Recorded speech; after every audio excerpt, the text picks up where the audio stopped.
ఈ ఎన్కౌంటర్ పరిస్థితికి వచ్చేసరికి కృష్ణ గారు ఎట్లా, కృష్ణ గారి బ్యానర్లో మీరు పనిచేశారు కాబట్టి, కృష్ణ గారి దగ్గర పనిచేశారు కాబట్టి ఆయన మొహమాటం కోసం ఒప్పుకున్నారా, లేకపోతే డైరెక్ట్ ఇష్టంతో ఒప్పుకున్నారా కథ? లేదు, ఆయన చాలా ఇష్టపడి ఒప్పుకున్నారు. అది ఏంటంటే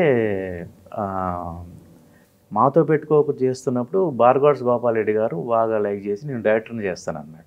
గోపాల్ రెడ్డి గారు, ఎస్ గోపాల్ రెడ్డి గారు. అవును, ఎస్ గోపాల్ రెడ్డి. ఆయనకు ఒక లైన్ చెప్పా, లైన్ చాలా బాగుంది, ఈ సినిమా అయిన తర్వాత చేద్దాం అన్నారు. బాలయ్య బాబుతో కూడా చాలా మంచి, అవునా, ఓకే, చాలా అయింది. తను కూడా నేను డైరెక్టర్ చేస్తా అన్నాడు బాలకృష్ణ గారు. ఓకే. సో ఇద్దరం కలిసి సినిమా బ్రేవ్ హార్ట్ అని కూడా థియేటర్కి వెళ్ళి చూసేవాళ్ళం. ఆయన మద్రాసులో ఉండేవాడు. అవును, ఆయన అక్కడ బ్యాచులర్, యాక్చువల్గా ఫ్యామిలీ ఇక్కడ ఉండేది. అవును, అక్కడ వాళ్ళేమో పెద్దక్క వాళ్ళ ఇంట్లో ఉండేవాళ్ళు అనమాట. అంటే ఎన్టీ రామారావు గారు ఉన్న ఇంట్లో ఉండేవాళ్ళు. Okay, okay. అది వాళ్ళ పెద్దక్క గారు ఉంటారు అక్కడ. ఓహో, పెద్ద సిస్టర్. సో అట్లా ఇద్దరం బాగా, నేను అప్పుడేమో ఎస్వి రంగారావు గారి ఇంట్లో ఉండేవాడిని. అవునా, ఓకే. హైవీలో రోడ్లో.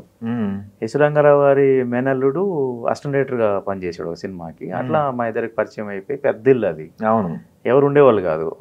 రంగారావు గారి వైఫ్, ముగ్గురు మనవాళ్ళు మనవరాలు వీళ్ళే ఉండేవాళ్ళు.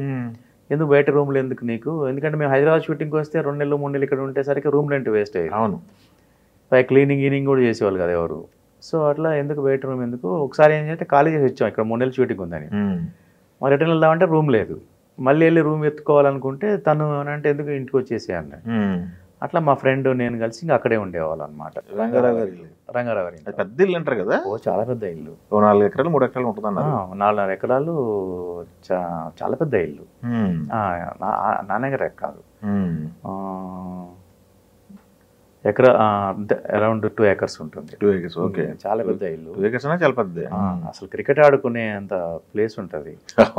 క్రికెట్ ఆడేవాళ్ళం, చాలా మంది వచ్చేవాళ్ళు క్రికెట్ ఆడటానికి. Okay, okay, okay. బాలకృష్ణ గారు కూడా ఇంటికి వచ్చేవాడు, నేను అక్కడ ఉంటాను కదా. మార్నింగ్ ఆయనకు మెరీనా బీచ్కి వెళ్ళి వాకింగ్ చేసే అలవాటు. సో అక్కడికి వచ్చి పైకి వెళ్ళి రంగారావు గారి కిరీటాలు, డ్రెస్లు ఇవి అని చూసి, సో అట్లా ఉండేది. మెయిన్గా అక్కడ తమిళియన్స్, రమణీయులంతా రైటర్స్ తమిళియన్స్ వాళ్ళు. మీ ఆల్ ఓవర్ సిట్టింగ్స్ ఇవన్నీ జరిగేటప్పుడు ఒకసారి నేను లేట్ అవుతుంది అని అంటే నేనే వస్తానని అక్కడికి వచ్చేవాళ్ళు. వచ్చి ఆయన చైర్లో ఆయన రంగారావు గారు కూర్చున్న రూమ్లో, ఆయన రాసుకున్న రూమ్లో కూర్చుంటేనే వాళ్ళకు విపరీతమైన అడ్మిరేషన్ ఉండేది వాళ్ళకి. ఆ రూమ్ మాకేమో అర్థమయ్యేది కాదు, వాళ్ళు ఫీల్ అయ్యేవాళ్ళు. అది వాళ్ళు అసలు ఒక వైబ్రేషన్ ఉండేది వాళ్ళకి. ఇది రంగారావు సార్ ఒగితాడారు, ఒకందిటారా ఇంకే మా ఇంకెళ్తారా అని అటు చీర టచ్ చేసేవాళ్ళు.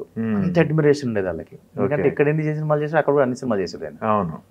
సో మాకేమో కామన్గా ఉండేది. సో ఆయన డ్రెస్సులు, ఆయన కలెక్షను, ఆయన రాసుకున్న బాంధవ్యాలు, ఆయన డైరెక్షన్ కూడా చేసేవారు రంగారావు గారు.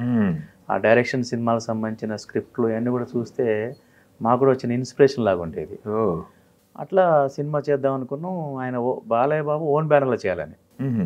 అప్పుడు రామకృష్ణ గారు వీళ్ళంతా కూడా మళ్ళీ ఇంకో ఓన్ బ్యానర్ అంటే బాగోదు, చేస్తే రామకృష్ణ స్టూడియోస్ మీద చేయండి అన్నారు. సో అట్లా పెండింగ్లో ఉండగా రాముడు వచ్చాడికి సెకండ్ షెడ్యూల్కి వచ్చాము హైదరాబాద్కి. సెకండ్ షెడ్యూల్కి వచ్చాము. రోజా గారి బ్రదర్ కుమారస్వామి, మేమిద్దరం బాగా క్లోజ్ ఫ్రెండ్స్. అవునా, ఓకే.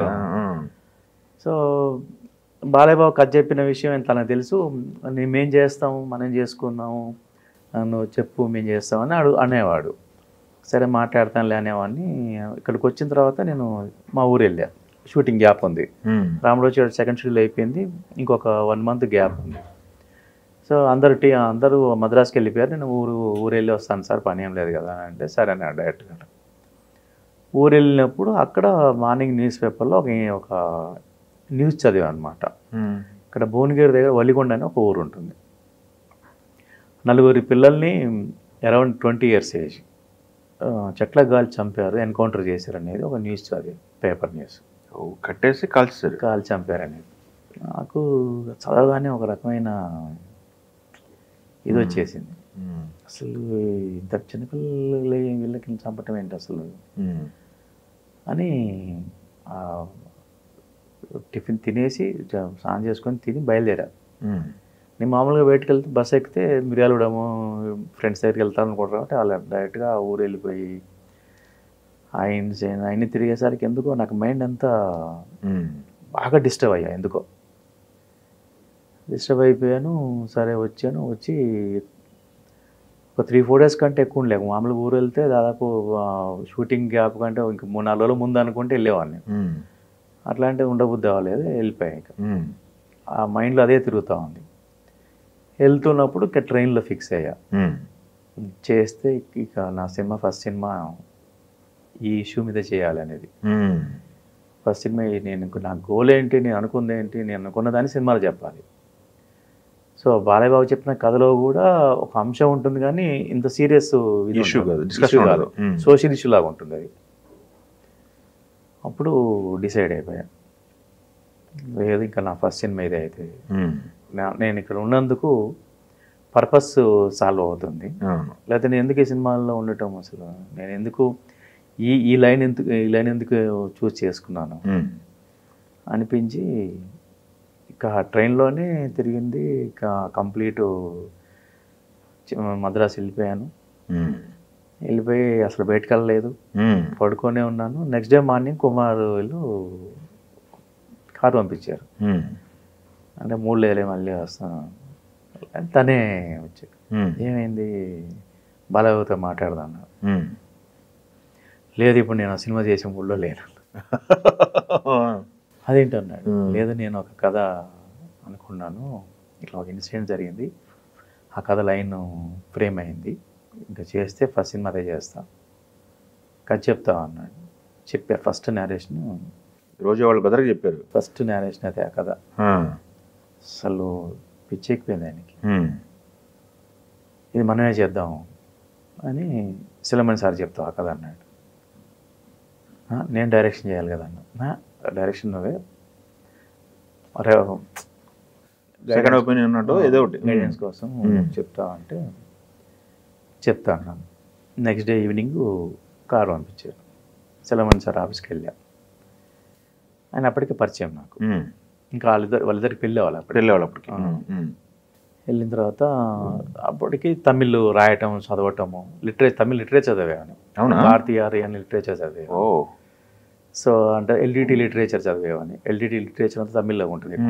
ఆ లిటరేచర్, భారతీయ లిటరేచర్ ఇవన్నీ చదవటం కోసం తమిళ్ చదవటం రాయటం నేర్చుకున్నాను. సులభ అన్నాడు. మొదలుపెట్టిన 15 నిమిషాల నుంచి ఆయన అసలు మనిషి మారిపోయాడు కంప్లీట్గా. ఇంకా 2-3 సార్లు ఒక నిమిషం లోపలికి వెళ్ళిపోయి కళ్ళు తుడుచుకొని రావటం మొదలెట్టాడు.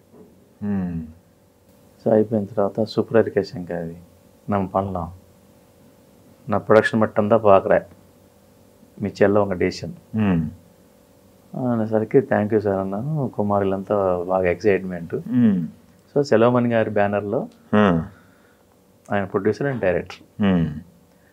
రెండో రోజు మార్నింగ్ వెళ్తే ఇది పెరియ లెవెల్లో పనలాం అన్నాడు. ఎట్లా సార్ అన్నాను. అంటే 3 లాంగ్వేజ్ పనలాం అన్నాడు, తమిళ్, తెలుగు, మలయాళం.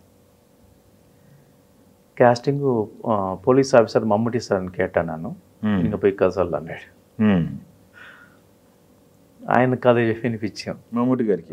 అంటే వినోద్ కుమార్ గారికి చేసిన క్యారెక్టర్కి మమ్ముటి గారు అనుకున్నాను. మమ్ముటి గారు ఓకే ఇస్తే ఆయన అసలు మామూలుగా చాలా క్వశ్చన్స్, డౌట్లు చాలా ఉంటాయట ఆయన. ఎందుకంటే ఆల్రెడీ ఆయనతో సినిమాలు చేస్తున్నాడు, మమ్ముటి గారితో సెలవుమణి సినిమాలు చేస్తున్నాడు.